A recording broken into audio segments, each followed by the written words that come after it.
EZ student academy में खुश आमदीद। आज का जो हमारा सेशन है वो मैनेजरियल इकनॉमिक्स को लेकर है। ये बहुत इंपॉर्टेंट डिवीज़न है और बहुत इंपॉर्टेंट डिस्कशन भी। इसको बेसिकली देखा जाए तो बहुत ज़्यादा सिनेरियोज़ के साथ ये कनेक्ट कर सकता है और इसको हम कनेक्ट कर सकते हैं।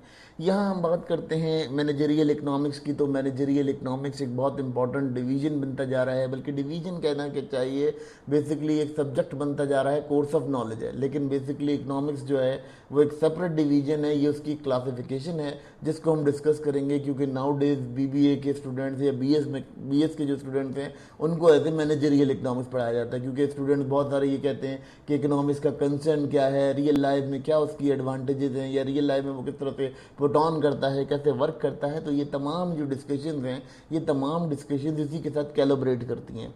अच्छा स्टूडेंट्स, यहाँ एक बात समझना बड़ा ज़रूरी है कि ये वो ब्रांच है मैनेजरियल इकनॉमिक्स जिसमें हम रियल लाइफ से इकनॉमिक्स की जो थ्योरीज हैं या इकनॉमिक्स के जो कंक्लूजन्स हैं उनको रियल लाइफ पर अप्लाई करके देखते हैं। बेसिकली यूँ कहना चाहिए कि एप्लीकेबल रियल वर्ल्ड के अंदर है। हम तो बुक नॉलेज ले लेते हैं कि जी इन्फ्लेशन क्या है, डिफरेंट किस्म की हम डिमांड देख लेते हैं, डिफरेंट किस्म की प्राइसेस को हम स्टडी कर लेते हैं कि ये क्या है, ये किस तरह से काम करती है। मगर फर्दर ऑन अगर हम आगे बढ़ते हैं तो हम ये देखते हैं कि इसका एप्लीकेशन कैसे होगी, ये कैसे एप्लीकेबल होगा। तो ये बड़ा इंपॉर्टेंट सिनेरियो होता है और नाउ डेज ये बहुत ज़्यादा हॉट टॉपिक भी है डिस्कशन के लिए, और स्टूडेंट्स को काफ़ी ज़्यादा प्रॉब्लम होती है इसे समझने की। तो हम इसको कंटिन्यू करते हैं और इसके कुछ केस स्टडी में पहले भी करा चुका हूँ और अब फर्दर हम इसको स्टडी कर रहे हैं ताकि हम प्रॉपर तरीके से सब्जेक्ट को लेकर चलें और एज ए सब्जेक्ट नॉलेज हम इसको क्लैरिफाई करते हुए चलें या इसको जो है एक्सपेंड करें। तो ये एक डिस्कशन हमारी यहाँ चलती रहेगी रेगुलर। हम इकोनॉमिक स्पेशल के अंदर इसको डिस्कस करते रहेंगे और ये वक्तन या टाइम टू टाइम इसके अंदर हम अमेंडमेंट्स करते रहेंगे और इसको मज़ीद बेहतर तरीके से आपको पेश कर सकेंगे, बेहतर अंदाज में आपके सामने ला सकेंगे। इस डिस्कशंस के जो इम्पोर्टेंट सिनेरियोज होंगे या इम्पोर्टेंट पॉइंट्स होंगे वो क्या होंगे, इस लेक्चर को सुनने के बाद आप लोग इस काबिल हो जाएंगे कि आप मैनेजरियल इकनॉमिक्स को डिफाइन कर सकेंगे। आपको बहुत अच्छे से अंडरस्टैंड हो जाएगा कि मैनेजरियल इकनॉमिक्स की नेचर क्या है। फिर आप एक्सप्लेन कर सकेंगे कि इसके ऑब्जेक्टिव्स क्या होते हैं, ये किस लिए काम करता है। फिर उसके बाद आप इसको ये अंडरस्टैंड कर सकेंगे कि ये क्यों इंपॉर्टेंट है, इसको पढ़ना क्यों इंपॉर्टेंट है, ये इसकी क्या वैल्यूएशन है हमारी रियल लाइफ के अंदर। फिर इसके बाद ये इसके जो डिसिप्लिन हैं, जो इसके रिलेशनशिप्स हैं, वो रिलेशनशिप्स भी आपको पता चलेंगे कि इसका जो रिलेशनशिप है बिजनेस के साथ या इकोनॉमिक एक्टिविटीज़ के साथ वो क्या है। बेसिकली ये सब्जेक्ट बहुत ज़्यादा कैपेबल है और बहुत ज़्यादा बेस करता है इकोनॉमिक डिवीजन्स के ऊपर, क्योंकि असल में दौलत बढ़ाने के लिए देखें इसमें इकोनॉमिक्स रिलेटेड, हमने इसका नाम इकोनॉमिक्स रखा हुआ है लेकिन ये बहुत सारे सब्जेक्ट से मिलता जुलता है। जैसे अकाउंटिंग हो गया, स्टेटिस्टिक्स हो गया, फिर उसके बाद आप अकाउंटिंग स्टेटस से ऊपर जाते हैं तो आपको इकोनॉमिक्स मिल जाता है। इकोनॉमिक्स के बाद आपको फर्दर ह्यूमन रिसोर्स मिल जाता है और अदर फैक्टर्स मिल जाते हैं। हम उसको फर्दर डिस्कस करेंगे। ये कंसेशन जब आप सुनेंगे तो उसके सुनने के बाद आपके पास ये कंक्लूजन क्लियर हो जाएगी कि मैनेजरियल इकोनॉमिक्स जो है वो किस तरह से काम करता है और उसके क्या ऑब्जेक्टिव्स होते हैं। मैनेजरियल इकोनॉमिक्स क्या है जी? मैनेजरियल इकोनॉमिक्स वो कंडीशन है, वो सिस्टम है जिसके अंदर हम इकोनॉमिक थ्योरीज को अप्लाई करते हैं। बेसिकली हम किसी भी बुक नॉलेज को अप्लाई करते हैं रियल वर्ल्ड के अंदर और रियल वर्ल्ड प्रोस्पेक्ट्स के ऊपर डिस्कस करते हैं। तो ये बड़ा एक इंपॉर्टेंट रिलेशन होता है हमारे साथ। हम इसको देख सकते हैं कि बड़े क्लियर तरीके से हमें पिक्चर क्लियर करता है कि जो बेसिकली इकोनॉमिक की थ्योरीज, हम इतनी बड़ी बड़ी थ्योरीज पढ़ रहे हैं या डिटेल पढ़ रहे हैं, उनका हमारी जो रियल लाइफ है या रियल वर्ल्ड है उसके अंदर क्या यूटिलाइजेशन है। और हम बेसिकली इससे रिसोर्स को बहुत अच्छे से इस्तेमाल कर सकते हैं। जो हमारे रिसोर्स हैं, वसाइल हैं, उन वसाइल को बहुत अच्छे तरीके से बरवकार लाकर अपनी दौलत को बढ़ा सकते हैं। तो ये जो सब्जेक्ट्स हैं ये बड़ा इंपॉर्टेंट किरदार अदा करते हैं for being a economics student. और अगर आप स्टेटिस्टिक्स से रिलेटेड हैं, अगर आप रिलेटेड हैं अकाउंटिंग से, अगर आप रिलेटेड हैं डिफरेंट किस्म के फर्दर एस्पेक्ट से अगर आप रिलेटेड हैं, तो ये आपके लिए बड़ा इंपॉर्टेंट है। कॉस्टिंग्स होती हैं, कॉस्टिंग से रिलेटेड हैं। तो अगर आप मैनेजरी लेवल पर हैं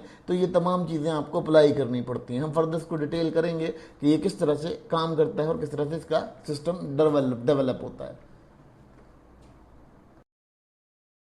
अब बात करते हैं जी इसकी नेचर क्या होती है। बेसिकली इसकी जो नेचर है वो क्या है, ये पहले अप्लाइड होती है इकोनॉमिक्स के ऊपर, यानी जो इकोनॉमिक थ्योरीज हैं, इन्फ्लेशन है, प्राइस फैक्टर्स हैं, प्राइस फैक्टर्स के बाद मॉनेटरी सप्लाई है, मॉनेटरी सप्लाई के अलावा आपके जो है ना फिस्कल पॉलिसीज़ हैं, रोल एंड रेगुलेशंस हैं, जो आपकी कंट्री के माइक्रो डिसीजंस हैं, वो आपको जो है बेसिकली यहाँ मैनेजरियल वे में अप्लाई करने का मौका मिलता है कि आपके जो रूल रेगुलेशन कंट्री बेस पे लिए जा रहे हैं या कंट्री बेस पे स्टेप लिया जा रहा है, वो तमाम चीज़ें भी यहाँ डिस्कस की जाती हैं। अच्छा, उसके बाद इसमें क्या होता है, इसके अंदर प्रैक्टिकल अप्रोच होती है, क्योंकि हम तो थ्योरी पढ़ चुके हैं, लेकिन अब उसको प्रैक्टिकली अप्लाई कैसे करें, तो वो जो सिस्टम है वो यहाँ बताया जाता है, वो उसकी मदद की जाती है, क्योंकि हम स्टैटिस्टिक्स को पढ़ रहे होते हैं, जिससे हम एनालिसिस कर सकते हैं, हम उससे फोरकास्टिंग कर सकते हैं, हम अपनी सिस्टम की स्ट्रेंथ को, ग्रोथ को और अपनी जो स्ट्रेंथ है उसको आइडेंटिफाई कर सकते हैं स्टैटिस्टिक्स की मदद से। लेकिन इसको अप्लाई करने के लिए जो बेस जगह होती है, या कहना चाहिए बेस प्लेटफॉर्म होता है, वो मैनेजरियल इकोनॉमिक्स कहलाती है। ठीक है, तो ये भी एक इंपॉर्टेंट रोल प्ले करता है, उसको भी देखा जाता है। फिर उसके बाद आता है जी डिसीजन ओरिएंटेड। अगर आपने कोई ये डेटा जमा कर रहे हैं और उस डेटा के बाद कोई डिसीजन लेना है, तो ये भी आपको मैनेजरियल इकोनॉमिक्स देती है कि किस तरह से डिसीजन लेंगे, किस तरह से आप अपना जो लेवल है उसको अप कर सकते हैं। फिर दूसरी बात आती है जी डिसीजन के बाद आप माइक्रो इकोनॉमिक फोकस रखते हैं। इसमें ज़्यादातर फोकस जो होता है वो माइक्रो इकोनॉमिक लेवल पर होता है, यानी अगर मैं एक इंडस्ट्री को चला रहा हूँ और उस इंडस्ट्री के अंदर मेरे एक रोल है एज ए फाइनेंस मैनेजर, मैं वहाँ काम कर रहा हूँ, तो मैं उस इंडस्ट्री के ही मामला को देखूंगा। बेसिकली यहाँ फाइनेंस मैनेजर नहीं होता, की अकाउंट मैनेजर कहलाता है, वो ये रोल देख रहा होता है, जिसको मैनेजरियल इकोनॉमिक्स कहते हैं। तो ये भी एक बड़ा इंपॉर्टेंट सिस्टम है कि मैनेजरियल इकोनॉमिक्स जो है वो फाइनेंस मैनेजर नहीं देखता। फाइनेंस मैनेजर सिर्फ फाइनेंसेस देख रहा होता है, लेकिन जो की अकाउंट मैनेजर होता है वो उस चीज़ को देख रहा होता है कि किस तरह से वेल्थ को बढ़ा सकते हैं, किस तरह से अपना एक्सपेंडेशन कर सकते हैं, बिजनेस एक्सपेंड कैसे किया जा सकता है, ये तमाम चीज़ें। फिर उसके बाद आता है जी गोल ओरिएंटेड। इसमें गोल फिट किए जाते हैं कि भाई 50 साल बाद हम कहाँ खड़े होंगे, आज यहाँ खड़े हैं तो वेरी नेक्स्ट मंथ हम कहाँ खड़े होंगे, या वेरी नेक्स्ट मंथ के बाद वेरी एनम टू एनम हम देखते हैं इसको, जिसे हम ईयर ऑन ईयर बेसिस, अक्सर आप लोग न्यूज़ में सुनते हैं कि year on year basis analysis हो रहा है, तो वो ईयर ऑन ईयर बेसिस भी होता है, डे ऑन डे बेसिस भी होता है कि आप डे से डे का हिसाब लगाते हैं कि आप कहाँ खड़े हैं और कहाँ जा सकते हैं। फिर उसके बाद इंटरडिसिप्लिनरी, ये आपको बेसिकली एक ब्रिज प्रोवाइड करता है जो इकोनॉमिक्स के डिसिप्लिन हैं उनको किसी बिजनेस के अंदर अप्लाई करने के लिए बेहतरीन प्लेटफॉर्म और बेहतरीन प्रोस्पेक्टिव और बहुत बेहतरीन सिनेरियोस प्रोवाइड करता है। तो बेसिकली ये बहुत इंपॉर्टेंट है बच्चों के लिए कि वो मैनेजरियल इकोनॉमिक्स की नेचर को समझें, ताकि उस नेचर को समझने के बाद वो अपने बिजनेस के साथ, अपने चीज़ों के साथ कनेक्ट कर सकें। क्योंकि देखें, हमारा बेसिक गोल क्या है, हमारा बेसिक गोल सिर्फ ये है कि हम फाइनेंशियली अपने आप को अबेंडेंट में लेकर आएँ। तो फाइनेंशियली अबेंडेंट कब लाएंगे, जब आप मैनेजरियल इकोनॉमिक्स को पढ़कर अपनी ज़िंदगी में अप्लाई करेंगे, तो ऑलमोस्ट आप वो अबेंडेंट की तरफ अप्रोच करेंगे, अदरवाइज आप अप्रोच नहीं कर सकते। तो दैट इज़ अ हैक, और ये एक तरह का हैक है जिससे आपको अपने फाइनेंशियल मैनेजमेंट समझ आती है और फाइनेंशियल मैनेजमेंट में आप जा सकते हैं, स्कोप कर सकते हैं। हर किसी को प्रॉफिट चाहिए, हर कोई प्रॉफिट मांगता है, तो बिल्कुल यही इसका फोकस है, या इसका ये कहना चाहिए कि ऑब्जेक्टिव है कि मैनेजरियल इकोनॉमिक्स जो है सबसे पहले प्रॉफिट बढ़ाती है। मेरी दौलत बढ़नी चाहिए, मुझे मुनाफा बहुत ज़्यादा होना चाहिए। फिर वेल्थ मोनिटाइज मैक्सिमाइजेशन, यानी आपका जो आपकी कंपनी है, जो आपकी जो बाउंड्रीज़ हैं कंपनी की, वो बाउंड्रीज एक्सपेंड हो, हम उसको मज़ीद एक्सपेंड करें, उसके अंदर मज़ीद एफिशिएंट वे में काम करें।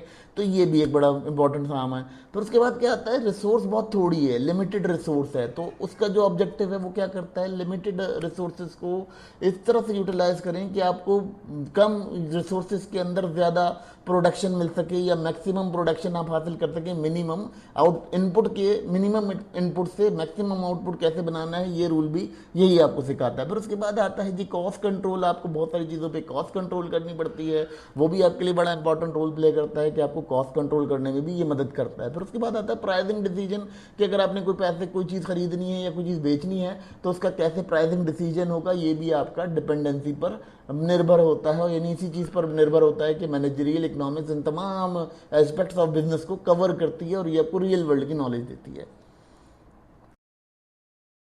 वो तो उसकी एक ऑब्जेक्टिव थे, ठीक है, ये मोटा मोटा ऑब्जेक्टिव था जो ज़िंदगी में हमारे नॉर्मल लाइफ में चलता है। लेकिन इसके एक ऑब्जेक्टिव ये भी होते हैं कि जब हम इकोनॉमिकल थ्योरीज पढ़ते हैं, डिमांड थ्योरी पढ़ते हैं, प्रोडक्शन ऑप्टिमिस्टिक थ्योरीज पढ़ते हैं, रिस्क मैनेजमेंट की थ्योरीज पढ़ते हैं, ग्रोथ बिजनेस ग्रोथ की थ्योरीज पढ़ते हैं, तो उनकी जो साइंटिफिक डिसीजन मेकिंग होती है वो इसका सबसे इंपॉर्टेंट रोल होता है। यानी आपने डिमांड फोरकास्टिंग पढ़ ली, अब कहते हैं यार डिमांड फोरकास्टिंग कहाँ काम आएगी, किस तरह से काम आएगी, तो वो डिमांड फोरकास्टिंग जो है वो मैनेजरियल इकोनॉमिक्स यूटिलाइज करती है, रियल वर्ल्ड के अंदर उसकी चीज़ें लगाती है, उसको कंडीशन करती है। फिर प्रोडक्शन ऑप्टिमाइजेशन, यानी आपने प्रोडक्शन को बेहतर कैसे करना है, प्रोडक्शन बेहतर कैसे हो सकती है, लेस रिसोर्सेज के अंदर आप ज़्यादा रिजल्ट कैसे प्रूव कर सकते हैं, ये भी आपके लिए बड़ा इंपॉर्टेंट है। फिर रिस्क मैनेजमेंट, आपके पास अगर कोई ख़तरा है, कोई ऐसी कंडीशंस हैं जिसको आप देखते हैं कि जी मार्केट में कोई प्रॉब्लम आ रहा है, मार्केट में फ्लक्चुएशन आ रही है, इन्फ्लेशन बढ़ रही है, ये तमाम जो कंडीशंस हैं ये रिस्क मैनेजमेंट का पार्ट होती हैं। तो ये रिस्क मैनेजमेंट भी आपको मैनेजरियल इकोनॉमिक्स सिखाती है और इकोनॉमिक्स की थ्योरी से सीखते हैं।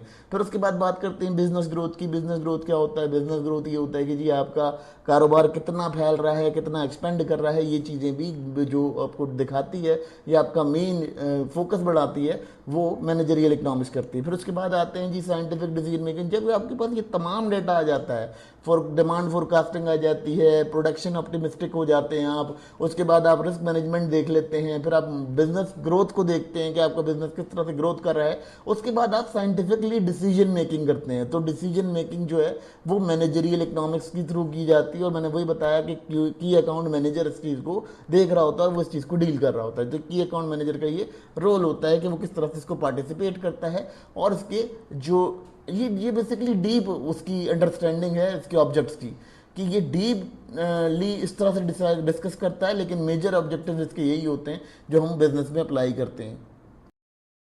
अब इसका जो बेसिक फोकस होता है, यानी इसका फोकस जो है वो कहाँ होगा? सबसे पहली चीज़ आपके लिए डिमांड एनालिसिस, आपकी प्रोडक्ट की मार्केट में कितनी डिमांड है इसको जानना आपका बड़ा ज़रूरी है, ठीक है। फिर प्रोडक्शन डिसीजन की, अगर आप 50,000 क्वांटिटीज़ बना रहे हैं किसी गुड की, तो अगर मार्केट में 50,000 गुड्स नहीं सेल हो रही हैं तो ये एक फैक्ट है आपके लिए। तो आपको क्या करना पड़ेगा? आपको वहाँ पर मार्केट की डिमांड एनालिसिस को देखना पड़ेगा, और डिमांड एनालिसिस के बाद आप प्रोडक्शन डिसीजन बनाएंगे।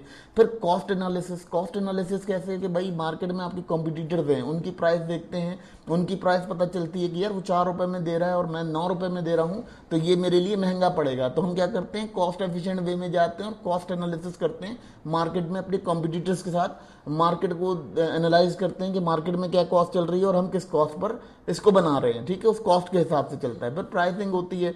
कॉस्ट के बाद प्राइसिंग, मैंने वही कहा, कॉम्पिटिटर्स को देखते हैं, कॉम्पिटिटर्स का एनालिसिस करते हैं, उससे आपकी प्राइसिंग जनरेट होती है, फिर आप प्राइसिंग की तरफ जाते हैं। फिर उसके बाद बात करते हैं कि मार्केट एनालिसिस कैसे करते हैं, कि मार्केट में कौन सी प्रोडक्ट बहुत ज़्यादा अप्रोचेबल है, लोग बहुत ज़्यादा अप्रोच कर रहे हैं या कंज्यूमर बहुत ज़्यादा कंज्यूम कर रहा है। फिर उसकी क्वालिटी, उसकी जो चीज़ें हैं वो मार्केट से एनालाइज की जाती हैं। इसके लिए डिफरेंट सर्वेज होते हैं, आप सर्वेज करवाते हैं। अक्सर आप लोगों ने देखा होगा कि मॉल्स के अंदर औरतें खड़ी हुई होती हैं या लेडीज़ खड़ी हुई होती हैं, वो आपसे कह रही होती हैं कि जी हमारी प्रोडक्ट के बारे में सर्वे दें या हमारे रिव्यू दें।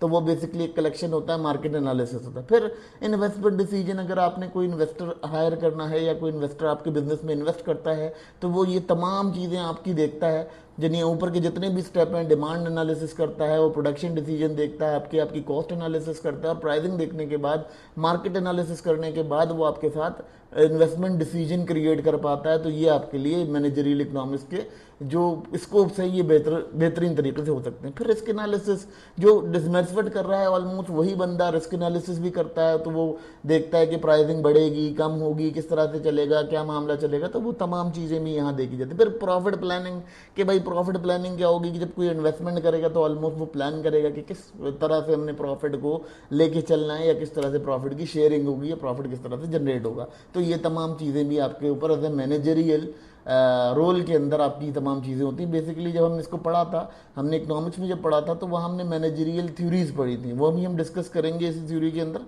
बड़ा मज़ा आएगा, वो भी थ्योरीज बड़ी इंपॉर्टेंट है। अब इसकी अहमियत अब इसकी अहमियत क्या है और मार्केट में क्यों इसको बड़ा इंपॉर्टेंट रोल दिया जा रहा है आजकल, इसको बहुत ज़्यादा अब लोग देख रहे हैं कि जी मैनेजरियल इकोनॉमिक्स बहुत ज़्यादा लोग इसको देख रहे हैं, तो क्यों कर रहे हैं ऐसा? तो इम्पोर्टेंस ऑफ मैनेजरियल इकोनॉमिक्स को यहाँ डिस्कस करना ज़रूरी है। बेटर डिसीजन मेकिंग के लिए आपको मैनेजरियल इकोनॉमिक्स की बड़ी ज़रूरत है। मोस्ट ऑफ दी फाइनेंस, मैं असल में बेसिकली फाइनेंस भी कर रहा हूँ, कई जगह इंडस्ट्रीज के अंदर फाइनेंशियल सर्विसेज दे रहा हूँ, ठीक है। तो उसके अंदर मेरे कई फ्रेंड्स ऐसे हैं जो फाइनेंस से रिलेटेड, और मुझे मजाक उड़ाते हैं, कहते हैं इकोनॉमिक्स तो फाइनेंस होता ही नहीं है। तो उनको क्या समझ में आ रहा है कि इकोनॉमिक्स फाइनेंस नहीं होता, तो फाइनेंस के टोटल डिसीजंस जो हैं वो इकोनॉमिक्स बेस्ड थ्योरीज के ऊपर लिए जाते हैं, लेकिन वो यही है कि वो लोग कैलकुलेशन के ऊपर बेस करते हैं, वो कैलकुलेशन के ऊपर जाते हैं। तो बेटर डिसीजन मेकिंग के लिए आपको मैनेजरियल इकोनॉमिक्स रोल प्ले करती है आपका, ठीक है।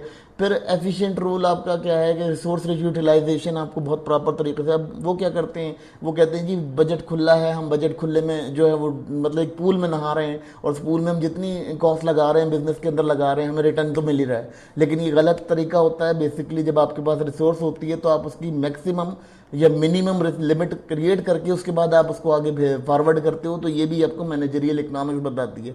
फिर प्रॉफिट इंप्रूवमेंट कैसे होती है? जब आप मैक्सिमम और मिनिमम रिजल्ट्स ओरिएंट करते हो, तो ऑलमोस्ट आपके लिए वो जो सिस्टम है वो अपना आप ही आपका सिस्टम और प्रॉफिट मैक्सिमाइज कर देता है। फिर आते हैं जी कॉस्ट रिडक्शन। अब आपने कोई 50 बंदा रखा हुआ है, ज़रूरत नहीं है, और उसकी 50 बंदे को रखा हुआ है, तो वो कॉस्ट रिडक्शन की कंडीशन आ जाती है। बंदा रखा हुआ है या 5 मशीनें रखी हुई हैं, उनकी कोई फ़ायदा नहीं है और वो कॉस्ट का हिस्सा बन रही है, तो ये तमाम चीज़ें भी आपके लिए एक इशू बनती हैं, ठीक है। फिर बिजनेस ग्रोथ है, आपका बिजनेस एक्सपेंड करता है, अगर नहीं करता है तो ऑलमोस्ट आपको उसके लिए मेहनत करनी पड़ेगी, उसको अप्रूव करना पड़ेगा। वो तमाम चीज़ों के लिए आपको क्या करना पड़ेगा? आपको अपनी इकोनॉमिक थ्योरीज के ऊपर जाना पड़ेगा, इन्फ्लेशन देखनी पड़ेगी, रिस्क देखना पड़ेगा, रिस्क फैक्टर देखना पड़ेगा, और तमाम चीज़ों को देखते हुए आप बिजनेस की ग्रोथ करेंगे। फिर कंपिटेटिव एडवांटेज क्या होगी?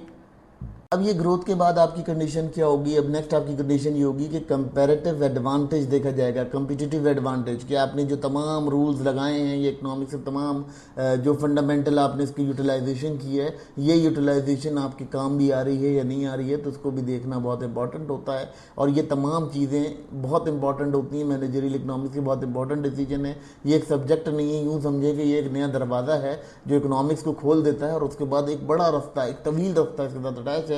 जिस रास्ते के ऊपर ये चल रहा होता है उसको हम फर्दर डिस्कस करेंगे, तो बहुत मज़ा आने वाला है, क्योंकि इसमें बहुत ज़्यादा और भी इंटरेस्टिंग चीज़ें हैं। अगर आप बिजनेस से इंटरेस्ट रखते हैं या फाइनेंस से इंटरेस्ट रखते हैं, तो ऑलमोस्ट आपका ये एक तरह से डोर बैग खुलेगा। क्योंकि ये डोर बैग आप देखिए, डोर बैग में जब आप मार्केट में काम करते हैं तभी डोर बैग खुलता है। और ये डोर बैग यूँ समझ लें कि ये आपको एक एप्लीकेबल वे में सिखा रहा है कि जी डोर। अब यहाँ बात करते हैं जी कि ये जो रिलेशनशिप रखता है किसी और डिसिप्लिन के साथ, यानी किसी और साइंसेस के साथ जुड़ा हुआ है या किस सब्जेक्ट्स के साथ जुड़ा हुआ है, तो ये बड़ा इंपॉर्टेंट डिसीजन है, सुनना बड़ा इंपॉर्टेंट है। सबसे पहले तो ये इकोनॉमिक्स से डील करता है, ठीक है, इकोनॉमीज के ऊपर बात करता है, ठीक है। फिर उसके बाद ये किस चीज़ से बात करता है? Managerial economics. मैनेजरियल इकोनॉमिक्स, मैंने कहा कि इकोनॉमिक्स के प्रिंसिपल को अप्लाई करने का नाम मैनेजरियल इकोनॉमिक्स है। फिर आता है जी अकाउंटिंग एंड फाइनेंस स्टैटिस्टिक्स। ये पहले करता है डील अकाउंटिंग से। अकाउंटिंग क्या है? आपका जो डेटा है, आपके पास कॉस्टिंग है, आपके पास प्रॉफिट है, लॉस है, ये फिगर्स में जब होता है तो ये अकाउंटिंग होता है, यानी मैथमेटिकल वे में जब होता है तो ये अकाउंटिंग होता है। फाइनेंस क्या बनता है कि जब इसका डेटा अकोमुलेट किया जाता है, देखा जाता है कि आपने पिछले माजी में क्या किया था और पास्ट में क्या किया था आपकी कंपनी ने, और वो फ्यूचर में क्या परफॉर्म कर सकती है, तो ये फिगर आउट किया जाता है, तो वो फाइनेंस कहलाता है। फिर स्टैटिस्टिक्स आ जाता है। स्टैटिस्टिक्स में हम क्या करते हैं? हम यूजुअली, अच्छा यहाँ मैं बता दूं कि स्टैटिस्टिक्स में पढ़ा चुका हूँ, तो उसको आप देख सकते हैं, मेरे पास एक और प्लेलिस्ट है जिसमें डिटेल में मैंने स्टैटिस्टिक्स पढ़ाया हुआ है। फिर उसके बाद बात करते हैं यहाँ पर फाइनेंस की। फाइनेंस क्या होता है? फाइनेंस होता है जी लिमिटेड नॉलेज आपको जो अकाउंटिंग प्रोवाइड करती है उसको ऑर्डर में करने का नाम फाइनेंसेस होता है, ठीक है। फिर उसके बाद स्टैटिस्टिक्स में आ जाते हैं। स्टैटिस्टिक्स क्या होता है कि ये जो फाइनेंसेस हैं इनके आपने हालात देखने होते हैं कि अगली दफ़ा ये कहाँ खड़ा होगा या किस तरह से काम करेगा। फिर मार्केटिंग, ऑपरेशन, रिसर्च। ये मार्केटिंग क्या होती है? मार्केटिंग आपने एडवर्टाइजमेंट की, आपने मार्केटिंग स्टाफ रखा, सेलिंग स्टाफ रखा, उनकी परफॉर्मेंस को जज किया, तो ये भी एक मार्केटिंग से रिलेटेड आपका डिसीजन बन जाता है। फिर आता है जी ऑपरेशनल रिसर्च। वो क्या होता है कि आपने कोई रिसर्च कर लिया, आपने सर्वेज किए, डिफरेंट किस्म के सर्वे किए, कस्टमर्स के साथ डिस्कशन की, या आपने अपनी प्रोडक्ट के ऊपर कोई अनाउंसमेंट करके देखा कि इसमें क्या क्या चेंजेस आ रहे हैं। फिर मैथमेटिकली मैंने कहा कि जब आप फिगर्स पे बात करते हैं तो अकाउंटिंग होती है और अकाउंटिंग के साथ मैथमेटिक्स कनेक्ट होती है। तो नॉर्मली आपके पास जो इकोनॉमिक्स की मैथमेटिक्स है, अलजेब्रिक मैथमेटिक्स, उसके ऊपर हम इसको रख के स्टडी करते हैं। जैसे जीडीपी कैलकुलेट करना है, आपके पास बास्केट ईयर्स कैलकुलेट करना है, आपने प्राइस निकालनी है, प्राइस इंडेक्स को देखना है, तो ये तमाम चीज़ें मैथमेटिक्स के फंडा होते हैं। तो ये फंडा भी इसके साथ कनेक्ट होते हैं। तो ये मैनेजरियल इकोनॉमिक्स एक बहुत कलेक्शन ऑफ सब्जेक्ट्स है। ये ऐसा नहीं है कि सिर्फ एक ही सब्जेक्ट है, इसको एक ही सब्जेक्ट पे मैटर नहीं कीजिएगा। ये बहुत डिटेल है और बहुत ज़्यादा कॉन्साइज है। इसको हम फर्दर भी डिटेल करेंगे। अब यहाँ बात करते हैं जी प्रैक्टिकल डिसीजन कहाँ कहाँ लेता है। सबसे पहली बात, प्राइसिंग ऑफ न्यू प्रोडक्ट। अगर आप मार्केट में कोई नई प्रोडक्ट ला रहे हैं तो उसकी प्राइसिंग में बहुत सपोर्ट करता है। फिर हायरिंग, किसी नए बंदे की हायरिंग कर रहे हैं तो ह्यूमन रिसोर्स के हवाले से आपको बहुत सपोर्ट करता है कि यार ये बंदा काम कर पाएगा नहीं कर पाएगा। प्रोडक्टिविटी ऑफ ह्यूमन देखी जाती है, वो बड़ा इंपॉर्टेंट होता है। फिर फैक्ट्री एक्सपेंशन, अगर आप अपनी फैक्ट्री बढ़ा रहे हैं, अपना बिजनेस एक्सपेंड कर रहे हैं, कि फैक्ट्री नहीं कोई भी बिजनेस है उसको एक्सपेंड कर रहे हैं, तो आपको लिए वहाँ पर मैनेजरियल इकोनॉमिक्स की बड़ी ज़रूरत पड़ती है। फिर आपको बजट प्रिपरेशन है, बड़ा रोल प्ले करता है, क्योंकि इकोनॉमिक्स की ही डिसीजन आपको बताते हैं कि आपने क्या बजट रखना है। लेट सपोज मैंने पिछले महीने अगर काम किया और उसमें मैंने 2 लाख रुपए का बजट रखा था और अगले महीने मेरा जो है वो इन्फ्लेशन बढ़ जाती है, तो ऑलमोस्ट इन्फ्लेशन बढ़ने की वजह से उसमें फ्लेक्सिबिलिटी आएगी। तो मैं उस बजट को कैसे हैंडल करूंगा, मैं इन्फ्लेशन के सीपीआई इंडेक्स देखूंगा, डिफरेंट किस्म के इकोनॉमिक थ्योरीज को देखूंगा, जो डाटा हमारी वेबसाइट से पड़ा हुआ है गवर्नमेंट की, उनको देखकर उनसे स्टडी करके आपको मजीद ऑपरेशन इस पर डिस्कस करूंगा, ताकि उससे फिर आपका बजट जो है बिल्कुल कॉम्प्रिहेंसिव बने। फिर उसके बाद बात करते हैं जी बजट ऑफ प्रिपरेशन के बाद इन्वेस्टमेंट डिसीजन, कि मैं इस चीज़ पे पैसा लगा रहा हूं तो क्या ये पैसा काम करेगा। ये भी एक मैनेजर की बड़ा रोल प्ले करता है कि मैनेजर कहता है कि जी अगर आप इस पर पैसा लगाएंगे तो इसका रिटर्न कितना आएगा। वो रिटर्न जो है वो शो कराना भी एक मैनेजर का डिसीजन मेकिंग होता है और ये मैनेजरियल इकोनॉमिक्स का पार्ट है। और प्रैक्टिकल एप्लीकेशन है इसकी। प्रोडक्शन प्लानिंग, आपने कितना प्रोड्यूस करना है, मार्केट में चलेगा नहीं चलेगा, इसकी भी डिबेट जो है वो आप इसी डिसीजन से करते हैं और इसी जगह से करते हैं। ठीक है, तो ये तमाम चीज़ें आपके लिए बड़ा मैटर करती हैं और इन तमाम चीज़ों को समझना बहुत इंपॉर्टेंट है आपके लिए। अब ये बात करते हैं कि क्लासरूम में इसकी डिस्कशन कैसे होगी या क्लासरूम में आप इसको कैसे डिस्कस कर सकते हैं। तो पहली बात ये कि किसी भी मैनेजर को इकोनॉमिक्स की क्यों ज़रूरत पड़ती है, ये पहला सवाल बनता है। तो ये जो पूरी मैंने डिस्कशन की है, ये डिस्कशन इसी बात को एलोबरेट करती है कि किसी मैनेजर को इकोनॉमिक्स की क्यों ज़रूरत पड़ती है, ये इकोनॉमिकली वो क्यों देखता है। मैंने वही कहा कि आपने बजटिंग करनी है, आपने कॉस्टिंग करनी है, तो ऑलमोस्ट आपके पास इकोनॉमिकल एस्पेक्ट्स मौजूद होने चाहिए ताकि आप उसकी फ्लेक्सिबिलिटी उसी तरह रखें। अब लेट सपोज अगर हम पाकिस्तान की बात करते हैं या पाकिस्तान के हवाले से बात करते हैं, तो इसमें ये होता है कि इसकी बजटिंग प्रॉपर नहीं हो पाती, क्योंकि गवर्नमेंट किसी वक्त भी कोई पॉलिसी उठा के लगा देती है, जिसकी वजह से क्या होता है बजट में अगर आप रेजिलेंसी भी रखें तो बजट रेजिलेंसी से भी आउट हो जाता है। तो ये एक बड़ा इंपॉर्टेंट डिसीजन है, क्योंकि इसमें मैनेजर्स या जो भी रिसोर्स एलोकेटेड लोग हैं उनके लिए बड़ा प्रॉब्लम बन जाता है, क्योंकि वो इस तरह से नहीं कर सकते। इसीलिए आप देखिए कि बिजनेस क्लास जो है बहुत ज़्यादा श्रिंक हो रही है, बिजनेस बहुत ज़्यादा श्रिंक होता नज़र आ रहा है। इसकी बेसिक कॉजेज यही है कि आपकी जो इकोनॉमिक्स है वो बिल्कुल क्लियर नहीं चल रही है। उसका अचानक बोर्डम आ जाता है, अचानक बर्डन डाल देते हैं और वो एक खास तबके के ऊपर बर्डन आता है और उसकी वजह से बहुत ज़्यादा रिजल्ट डाइवर्स हो जाते हैं। फिर किसी भी बिजनेस के लिए सर्वाइव करना बड़ा मुश्किल हो जाता है जब इकोनॉमिक डिसीजन वो मेक नहीं कर पाता है, कोई डिस्कस जो है वो नहीं कर पाता है, तो उसके लिए सर्वाइवल बड़ा मुश्किल हो जाता है। तो बेसिकली ये डिस्कशंस आपकी क्लासेस के अंदर होनी चाहिए जिस पर आप डिबेट करो और डिबेट करके आप देख सको कि ये किस तरह से जो सिस्टमेटिक वे है वो कर सकते हैं। लेकिन मैंने यहाँ आपको एक आइडिया दे दिया है कि अगर हम जैसे पाकिस्तान से बिलोंग करते हैं और पाकिस्तान में है, तो यहाँ आप देखेंगे मोस्टली इकोनॉमिक्स जो है वो फ्लो ऑफ करती रहती है। अच्छा, इसके लिए मैं एक मजे की बात बताता हूँ कि मैं करंटली एक न्यू वे ऑफ चैनल पे जा रहा हूँ जहाँ मैं इसको मजीद एलोबरेट करूँगा। बेसिकली वहाँ मैं जर्नलिस्ट बैठूंगा, तो वो जो कंडीशंस होंगी वो हम मजीद एलोबरेट करेंगे कि इकनॉमीज इस वक्त कहाँ चल रही हैं, किस कंडीशन में चल रही हैं। तो ये भी एक समझना बड़ा इंपॉर्टेंट है आप लोगों के लिए, क्योंकि वहाँ मैं एज ए जर्नलिस्ट आऊँगा और ये तो मैं विजुलाइज नहीं हूँ, लेकिन वहाँ मैं विजुलाइज होकर आपसे मुखातिब होऊंगा, बाकायदा आम आवाम से मुखातिब होऊंगा। इसके बाद ये है कि डिस्कस करेंगे इसको, इसके एग्जाम्पल्स को डिस्कस करेंगे, डिफरेंट सिनेरियोज को डिस्कस करेंगे और ये हमारे लिए बड़ा एक अहम रोल प्ले करेगा।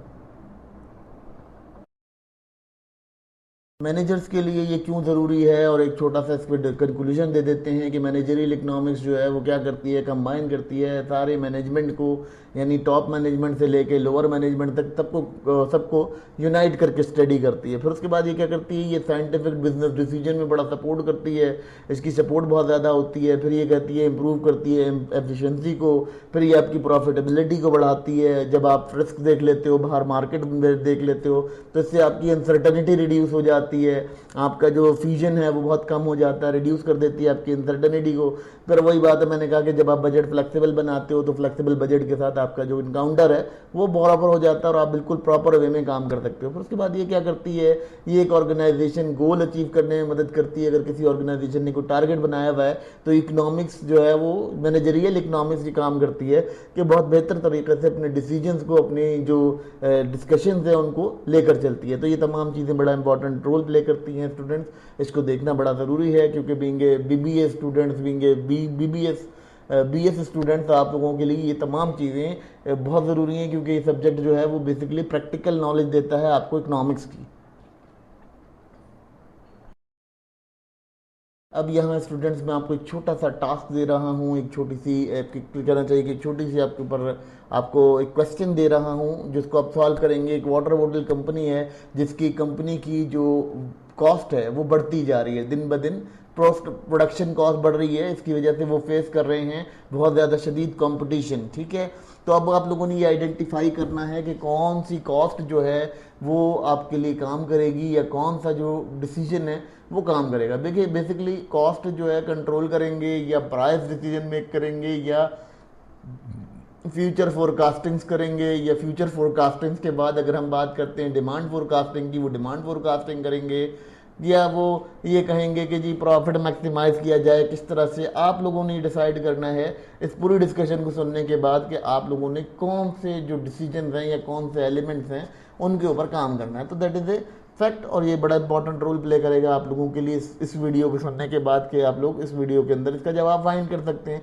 और आराम से आपको डिस्कस करने में जो है मज़ा आएगा। अपनी क्लास के बेस पे आप इस केस को डिस्कस कर सकते हैं कि अगर वो ये तमाम चीज़ें उसके साथ फेसिंग हो रही है तो वो कौन सा डिसीजन मेकिंग करेंगे वहाँ के मैनेजर, जिसकी वजह से जो उनकी प्रोडक्शन कॉस्ट है वो राइजिंग होने की बजाय उनको जो है मैक्सिमम इनपुट दे मिनिमम आउटपुट के साथ। तो ये कौन सा डिसीजन लेंगे या कौन सी रिजल्ट ओरिएंटेड वे में वो काम करेंगे।